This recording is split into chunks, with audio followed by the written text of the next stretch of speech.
Boa noite. Já tá? Boa noite. Estamos de volta. Boa noite. Vamos ver se a turma vai nos encontrando de novo. Para a gente voltar à aula, nós vimos aqui no nosso esquema prático, galera, que ao trocarmos as telas, nós víamos que às vezes tinha dificuldade de pegarmos e captarmos. Deixa eu botar no grupo de WhatsApp para o pessoal colocar, né? Agora? Nova sala. Alô, boa noite. O pessoal vem chegando aí. Muito bom. A Lisandra já colocou no grupo o novo link. Novo link. Vamos chegando, galera, para nós retomarmos a nossa aula. Nós vimos que ao trocarmos os slides aí, a nossa aparelhagem não deu conta. Então vamos aos poucos retomando a nossa turma. E já vou pedindo para vocês, quem estiver aí com o livro na mão, né? Então nós vamos basicamente trabalhar mais com o livro e nós vamos avançar com a compreensão que temos dentro do nosso livro da nossa aula. Então no número 25 em diante até o número 29. Nós vamos estudar sobre os símbolos da fé, do 25 ao 29. E nesses símbolos nós vamos ver como, na verdade, a igreja foi compilando tudo aquilo que se crê, daquilo que Deus nos revelou e que nós colocamos como fundamento básico. Não está toda a fé cristã dentro desses símbolos, mas o básico da fé está ali. Por isso que o catecismo, ele apresenta hoje, na primeira parte do nosso estudo, exatamente o creio, o básico da fé. Então, qual é o básico da fé? Vamos rezar juntos. Quem já está nos acompanhando pode me acompanhar. Lá no 28. Qual é o teor do símbolo dos apóstolos? Nós temos dois símbolos. O símbolo dos apóstolos, que é o creio que nós rezamos praticamente todos os domingos, e uma forma um pouco mais elaborada que nós chamamos do creio niceno-constantinopolitano. Depois nós vamos entender um pouquinho dele. Rezemos juntos então, enquanto a turma vai chegando aí. Creio em Deus, Pai Todo-Poderoso, Criador do céu e da terra, e em Jesus Cristo, seu único Filho, nosso Senhor, que foi concebido pelo poder do Espírito Santo, nasceu da Virgem Maria, padeceu sob Pôncio Pilatos, foi crucificado, morto e sepultado, desceu à mansão dos mortos, ressuscitou ao terceiro dia, subiu aos céus, está sentado à direita de Deus Pai Todo-Poderoso, de onde há de vir julgar os vivos e os mortos. Creio no Espírito Santo, na Santa Igreja Católica, na comunhão dos santos, na remissão dos pecados, na ressurreição da carne, na vida eterna. Amém. Então, meus caros alunos, por onde é que nós vamos andar para podermos saber exatamente o que é esta fé que nós devemos aderir? Aquilo que está no creio é o que devemos abraçar. Se alguém diz assim, eu creio, mas não do jeito que a igreja professa a fé, não está professando a fé na verdade de Jesus Cristo. Porque a igreja sempre teve essa preocupação de abraçar a essência da fé, né? Então, tudo aquilo, não só aquilo que me agrada, mas tudo aquilo que é fé de verdade. A partir daquilo que este creio, os símbolos apóstolos, vem daquela ideia, daquilo que os próprios apóstolos já trabalhavam como fé junto com o povo. E depois apareceu a forma mais elaborada no creio niceno-constantinopolitano, que lembra especialmente as verdades de fé que se apresentam no concílio de Niceia e no concílio de Constantinopla, que foram dois grandes concílios doutrinais da igreja no século IV e no século V. Então já é uma elaboração um pouco mais tardia e por isso mais completa ainda, mais aprofundada. Então esses dois creios que nós temos como referência, nós temos no 28 e no 29. Quais são os teores, né? São esses dois creios que nós estudamos. Como eles surgiram? Da maneira como Deus se revelou para a humanidade e que a igreja, com a sua reflexão, com a sua teologia, foi elaborando para a construção que pudesse ser aceitável para toda a comunidade de fé.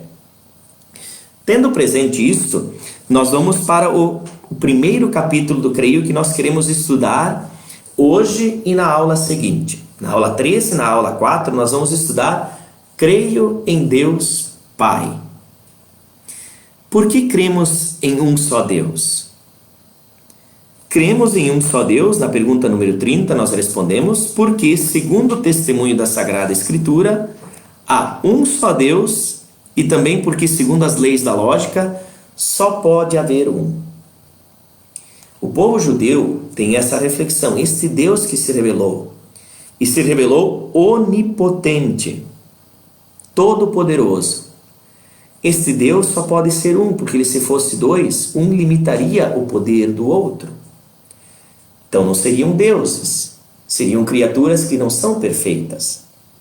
Para ser perfeito e completo, só pode haver um Deus, que é todo-poderoso e que não é limitado por outro Deus.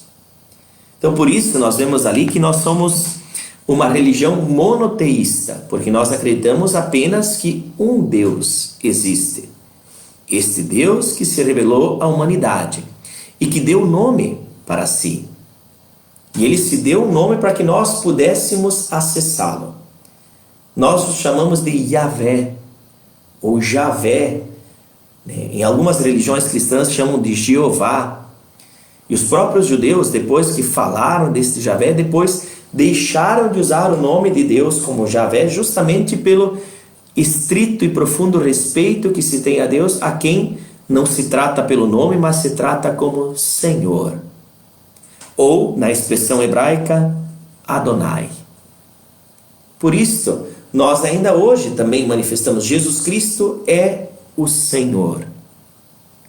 Jesus Cristo é o Senhor porque Ele é o Deus a quem nós temos ainda o profundo respeito, às vezes de até nem chamar pelo nome, mas com muito respeito como o Senhor.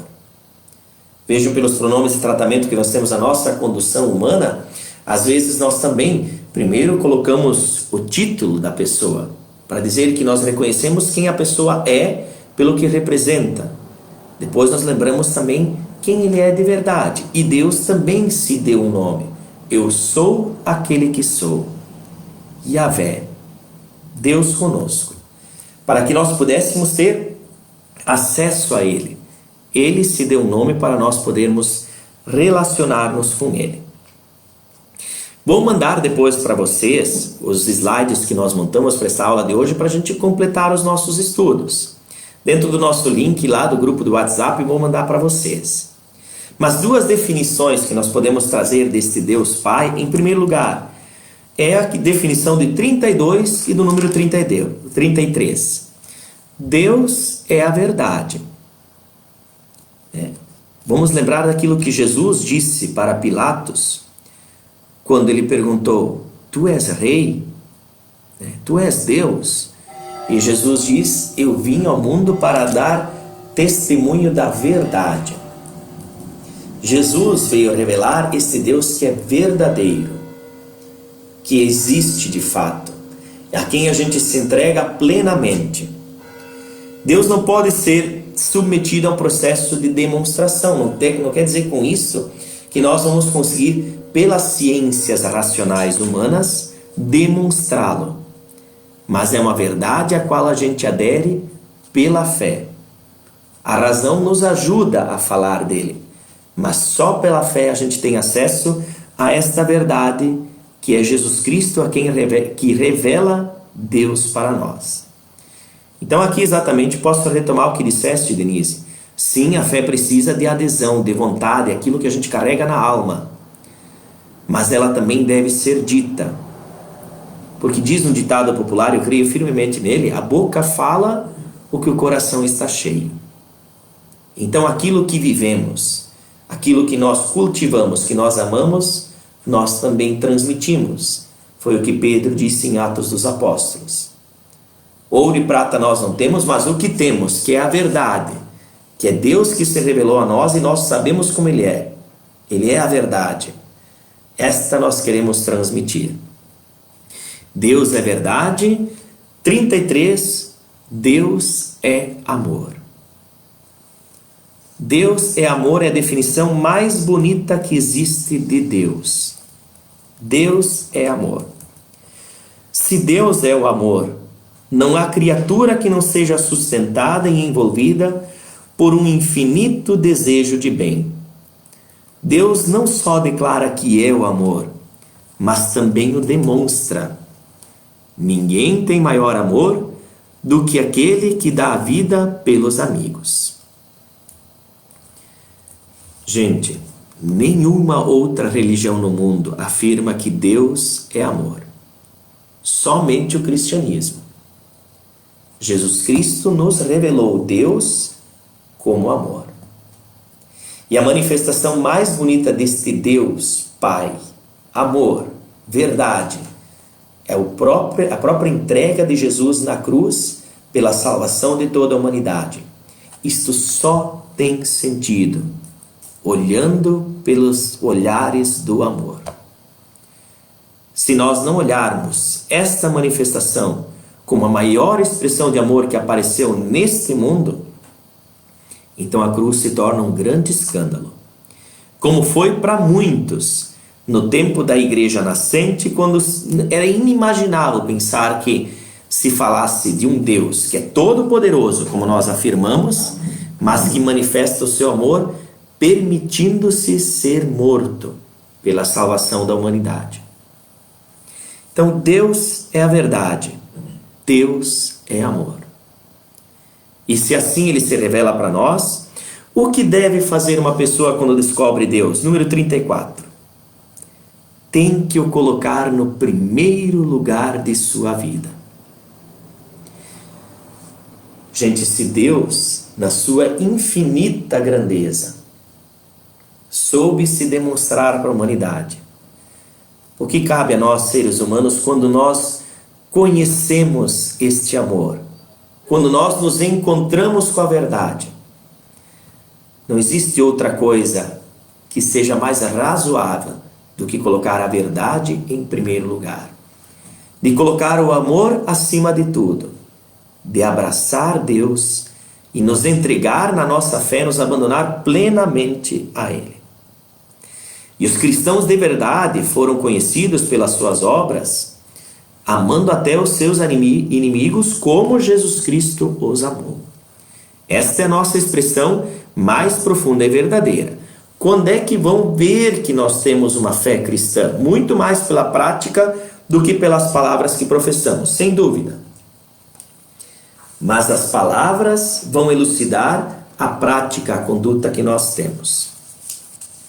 Assim, gente, nós falamos de um Deus Pai, Filho e Espírito Santo. Então, cremos em um só Deus ou em três deuses?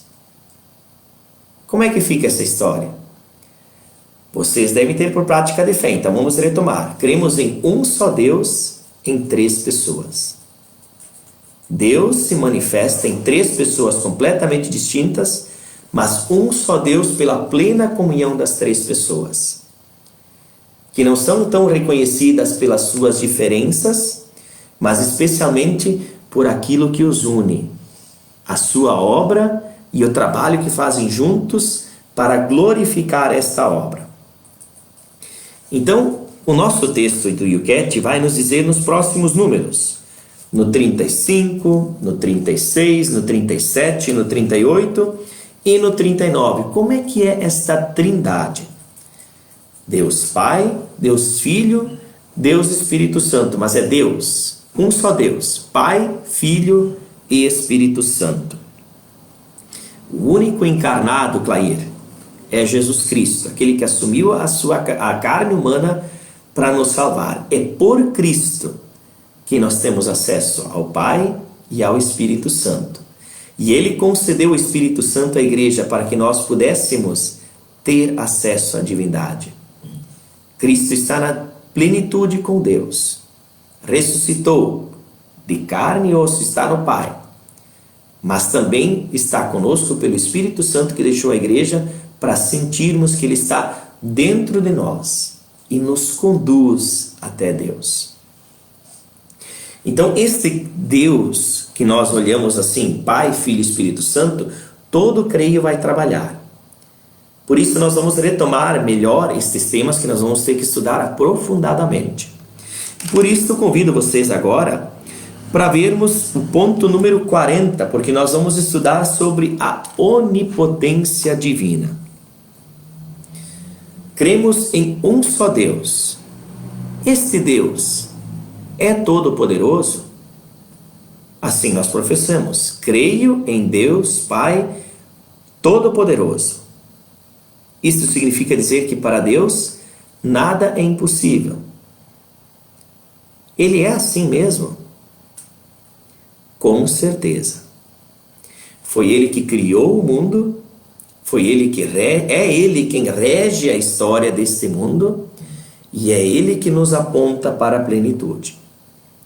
Então, se Deus se revelou assim e assim nós cremos nele, Ele só pode ser todo-poderoso. Mas se Ele é todo-poderoso, por que existe tanta coisa que não é divina neste mundo? Se Deus pode, por que muitas coisas aparecem que não são nada divinas? Situações complicadas, tristezas, angústias, esta pandemia que nós estamos vivendo agora, alguns dizem que foi Deus que mandou, isso não tem nada de divino, gente. Isso é uma estrutura de mal que existe neste mundo. E Deus não castiga, Deus é amor. Como é que nós podemos entender isso? Lá no ponto 40 tem uma afirmação bíblica que está em Isaías 55, versículo 8, que eu gostaria de retomar para a gente entender isso. Os meus pensamentos não são os vossos, nem os vossos caminhos são os meus. A onipotência de Deus revela-se frequentemente quando as pessoas não esperam mais nada dela. A impotência da Sexta-feira Santa foi o pressuposto para a ressurreição. Vamos abrir uma janelinha para aquilo que estamos vivendo hoje como realidade de fé? Hoje celebramos o dia de Nossa Senhora das Dores. Como pode uma mãe santa, uma mãe que só fez o bem neste mundo, que trouxe a este mundo pelo seu sim o Filho de Deus, ter que sofrer? Que justiça é essa? Ela sofre por solidariedade, acompanhando a humanidade que tantas vezes sofre a ação do mal neste mundo. E foi no momento que Nossa Senhora abraçou as dores deste mundo, ao entregar o seu filho na cruz, na morte mais cruel que havia na época. Naquele instante, Jesus Cristo deu Nossa Senhora como mãe para toda a humanidade. Por quê? Porque neste momento se prova o amor. Graças a Deus, muitas pessoas encontram a Deus naquele instante que estão vivendo um momento de graça, de plenitude. Estava hoje conversando com uma fiel aqui da nossa comunidade, ela está dizendo: graças a Deus, Padre, que eu encontrei a Deus ao encontrar um amor de vida plena que apareceu de várias formas na minha vida. E não precisei passar por um momento de dor, mas eu sei que muitas pessoas apenas conhecem o amor de Deus depois que experimentam como este mundo pode ser cruel com a criatura humana. Então, às vezes, na pedagogia de Deus, que nós não entendemos, né? Porque os nossos pensamentos não são os pensamentos divinos, nem o deles são os nossos. Às vezes ali também se manifesta a onipotência divina. Deus é todo-poderoso, mesmo que a gente às vezes sinta a nossa impotência, ou pense que Deus é impotente não agindo quando nós pedimos a sua ação na nossa vida. Assim, gente, olhando para esta figura de Deus onipotente, nós vamos agora para um estudo um pouco mais adiante, que vai nos falar de uma encrenca que aconteceu sempre no conhecimento da verdade divina e na construção das verdades humanas. A ciência natural torna o Criador desnecessário? Essa é uma pergunta bem capciosa. Eu sei que vocês têm fé, vocês não devem se preocupar muito com essa pergunta. Mas tem muita gente que acha e crê hoje que a verdade, a ciência humana, faz com que a gente não precise mais de Deus. Porque o ser humano, com a sua capacidade racional e com o avanço da tecnologia e da ciência, vai ter, se ainda não tem, mas um dia vai ter condições de responder a tudo neste mundo. Até neste momento, eu creio que nós estamos experimentando de novo um pouquinho da nossa impotência quanto a certas situações que o mundo nos apresenta quando nós olhamos esse momento de pandemia. Gente, a verdade da fé que nós professamos dentro da igreja, ela vai no encontro do sentido das coisas deste mundo, como Deus revelou para a humanidade. E é diferente da construção da ciência humana, que também procura explicar como as coisas funcionam neste mundo, mas tem uma coisa que a ciência humana nunca vai descobrir apenas por si só, sem a fé: o sentido daquilo que Deus colocou em tudo para fazer com que tudo tenha sentido. Não sei se eu consegui me expressar bem, mas vamos um pouquinho mais longe nesta história. A partir do ponto 41, me acompanhe um pouquinho. O que é ciência humana e ciência divina? Isto se aproxima? Há compatibilidade entre essas duas realidades?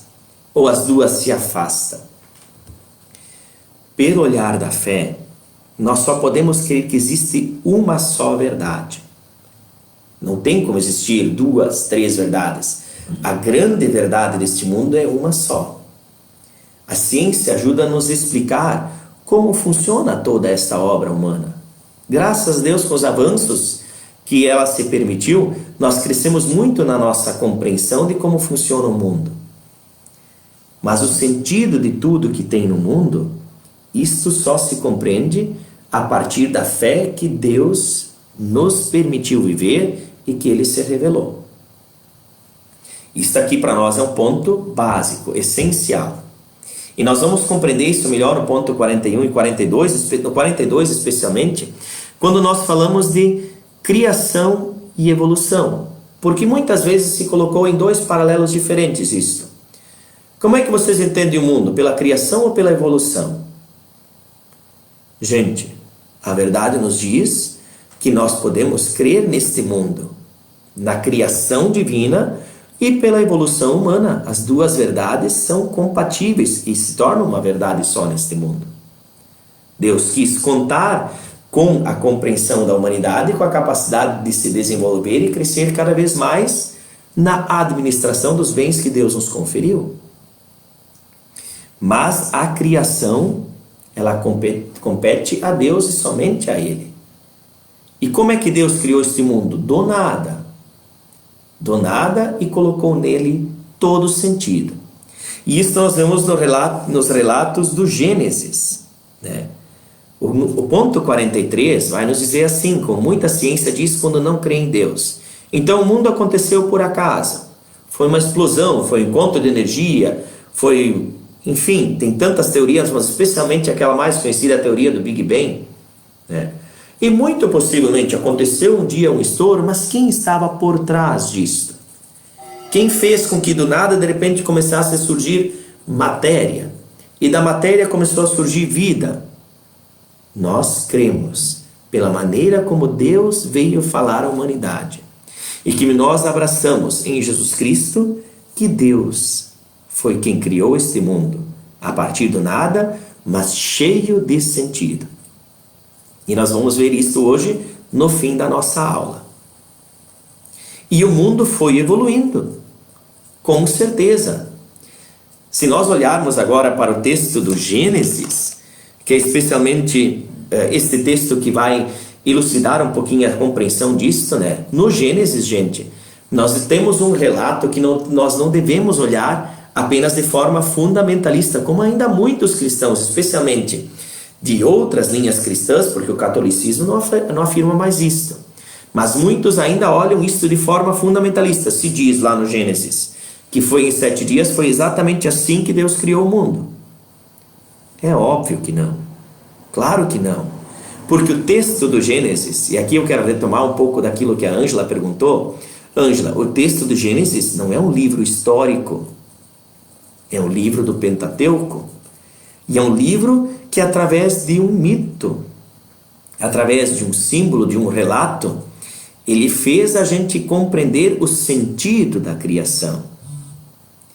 Naquele escrito que foi escrito por uma mão humana, provavelmente por volta de 1000 anos antes de Cristo, nós, dentro daquela tradição já vista, que escreve o texto assim, nós encontramos ali a compreensão de o que estava por trás, o que estava dentro da compreensão divina para querer que o mundo fosse do jeito que era. E naquele relato simbólico, mas cheio de sentido, onde aparece depois a criação em 7 dias, Adão e Eva como os administradores da natureza, o 7º dia como o dia do descanso, ali tudo, em todo esse relato se manifesta a bondade, a beleza e a sabedoria de tudo que existe no mundo e do projeto divino.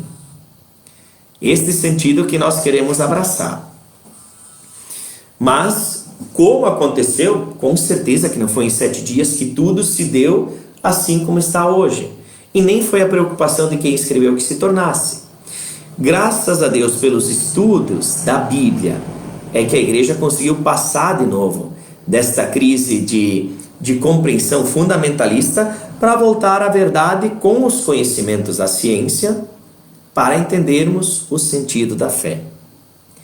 A própria ciência bíblica, de conhecer os relatos bíblicos, o avanço da ciência em termos de psicologia, de sociologia, de história, tudo isso nos ajudou a compreender ainda de forma mais intensa a grandeza do sentido que está na criação de Deus Pai, que é todo-poderoso, onipotente e criador do céu e da terra. Deus criou tudo. Mas a evolução aconteceu da maneira como até hoje a ciência nos ensina e nos ajuda a compreender. Exatamente, a ciência humana tem razão, mas ela não anula a razão da fé do Deus que se revela como Criador de tudo. Então vamos tentar entender. Se a razão humana nos ajuda a entender o como aconteceu, a ciência da fé nos faz lembrar o sentido de tudo que está na criação. A beleza, a bondade e a sabedoria divina. E especialmente, o livro do Gênesis, como diz ali no 46, que nós estudamos, vai nos dizer um pouquinho como é que se deu essa criação e por que aconteceu isso. No 47, por que Deus descansou no 7º dia? Justamente para nos falar também o repouso de Deus depois do trabalho, aponta para o aperfeiçoamento da criação, que se encontra além de todo esforço humano. Então, a evolução da obra de Deus, que ainda está avançando, e provavelmente nós vamos crescer muito mais. As próximas gerações vão ter uma compreensão ainda mais profunda e mais bonita de tudo que existe nesse mundo. Nós precisamos nos ater no ponto 48, onde nós queremos também encerrar a nossa aula para podermos agora começar o nosso debate, a partir das perguntas que vocês vão colocar no nosso grupo. Para que, então, Deus criou o mundo? Esta é uma pergunta essencial. Quando nós professamos o creio, eu creio em Deus Pai Todo-Poderoso, Criador do céu e da terra, nós devemos nos fazer essa pergunta: para que Deus fez isso? Porque Deus, que é perfeito, é completo, íntegro em si, precisou criar algo fora de si, do nada. Qual foi a intenção dele? E vejam lá o que diz o Concílio Vaticano I na encíclica Dei Filhos: o mundo foi criado para a glória de Deus. Não há outro motivo para a criação que não seja o amor. Nela se manifesta a majestade e a glória de Deus. Por isso, louvar a Deus não significa somente aplaudir o Criador, porque o ser humano não é apenas um espectador da obra da criação. Para o ser humano, louvar Deus significa estar agradecido juntamente com toda a criação pela própria existência. Deus criou o mundo para manifestar a sua glória, para manifestar o seu amor e para despertar no nosso coração a grandeza da existência. Porque aquilo que está por vir na nossa vida é ainda mais belo do que nós já vivemos quando mergulhamos no amor de Deus.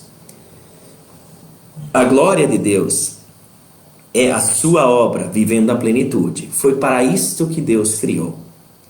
E por isso nós muitas vezes dizemos para a igreja que a criação geme em dores de parto, porque toda a obra de Deus, ela tem dentro de si um escrito dizendo assim, eu fui feito para algo muito nobre.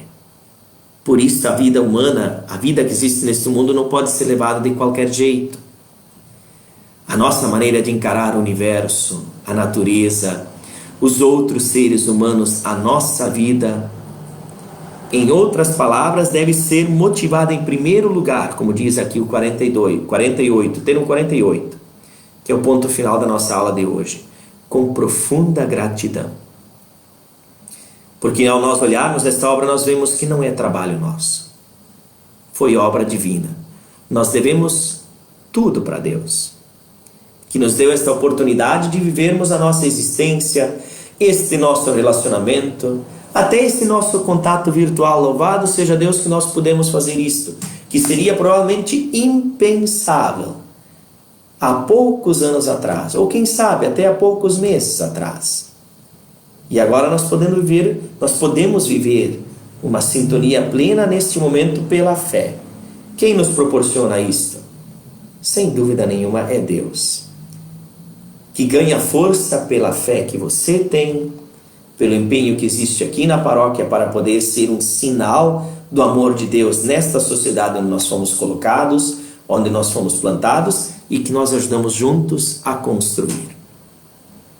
Quando nós professamos, creio em Deus Pai Todo-Poderoso, queremos levar em conta que Deus é bom, é sábio, torna as coisas belas, é onipotente, Ele governa todas as coisas neste mundo, inclusive foi Ele que produziu a mecânica deste mundo, que nós chamamos de lei natural, que é a maneira pela qual as coisas evoluem, avançam, e que é um registro que está dentro da natureza, e que nós apenas agora começamos a compreender um pouquinho nas ciências da genética, da evolução da biologia, da física, que são ciências ainda muito recentes dentro da humanidade, da própria psicologia, vão fazendo a gente compreender o mecanismo que há dentro de toda a existência, e onde se escreve a sabedoria divina de quem o criou.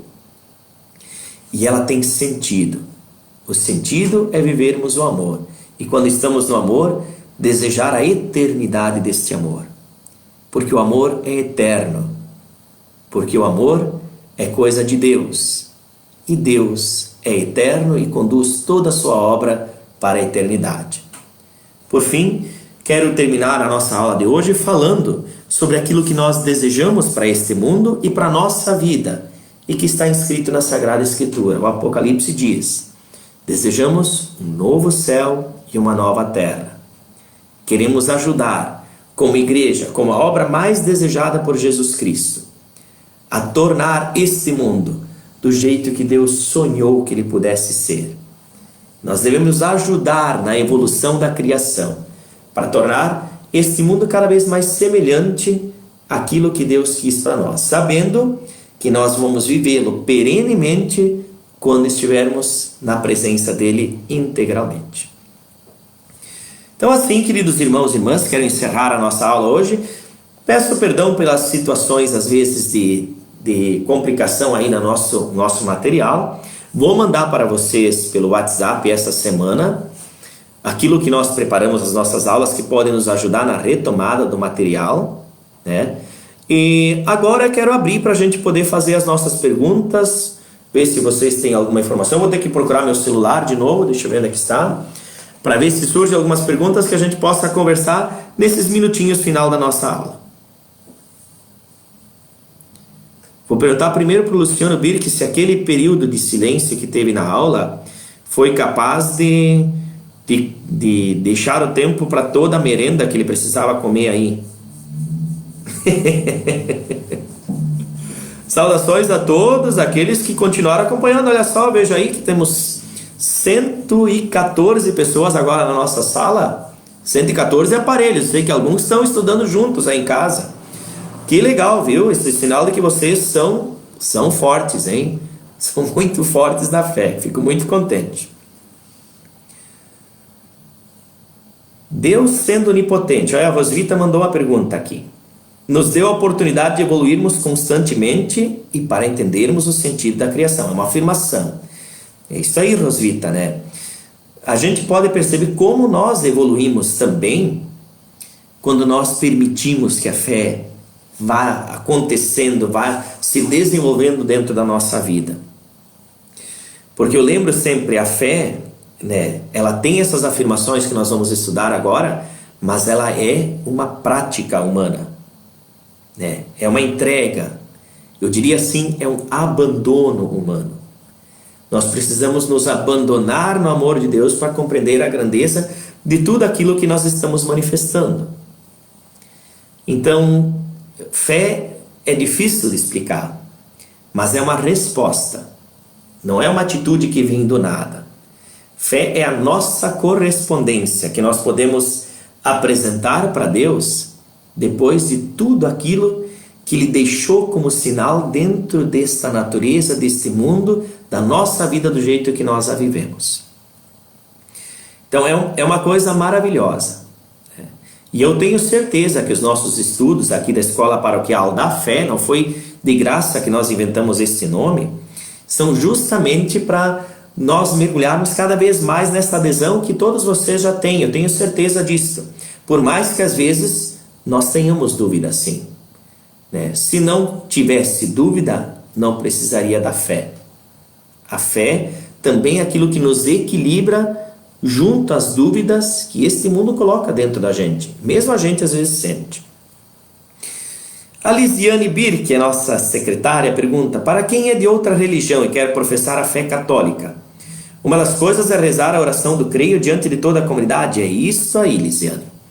Quando alguém é de outra religião cristã, e aqui nós vamos lembrar quantos irmãos queridos nós temos aqui em Estrela que professam a fé luterana. Quando algum luterano quer caminhar junto com a comunidade católica, como é que ele faz?